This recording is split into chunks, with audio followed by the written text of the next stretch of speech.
സ്ഥാനാർത്ഥി പ്രഖ്യാപനം പൂർത്തിയായതോടെ മണ്ഡല പര്യടനത്തിലേക്ക് കടന്നിരിക്കുകയാണ് ഇടതുപക്ഷ ജനാധിപത്യ മുന്നണി.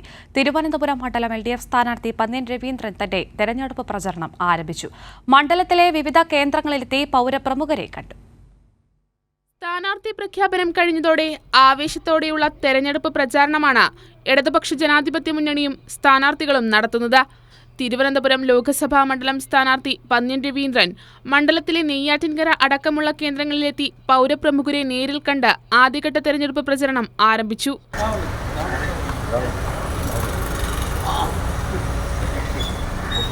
ഇന്ത്യയെ മതാധിപത്യ രാജ്യമാക്കി മാറ്റാനുള്ള ശ്രമമാണ് BJP സർക്കാർ നടത്തുന്നതെന്നും ഈ തെരഞ്ഞെടുപ്പ് ഇന്ത്യയുടെ ഭാവി നിശ്ചയിക്കുമെന്നും പന്ന്യൻ രവീന്ദ്രൻ പറഞ്ഞു.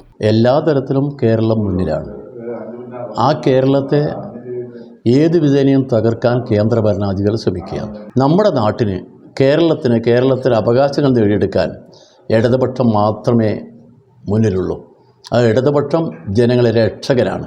ലോക്സഭാ തെരഞ്ഞെടുപ്പിൽ മുഴുവൻ സീറ്റും ലക്ഷ്യമിട്ടാണ് LDF മത്സരിക്കുന്നതെന്നും അദ്ദേഹം കൂട്ടിച്ചേർത്തു. കൈരളി ന്യൂസ്, തിരുവനന്തപുരം.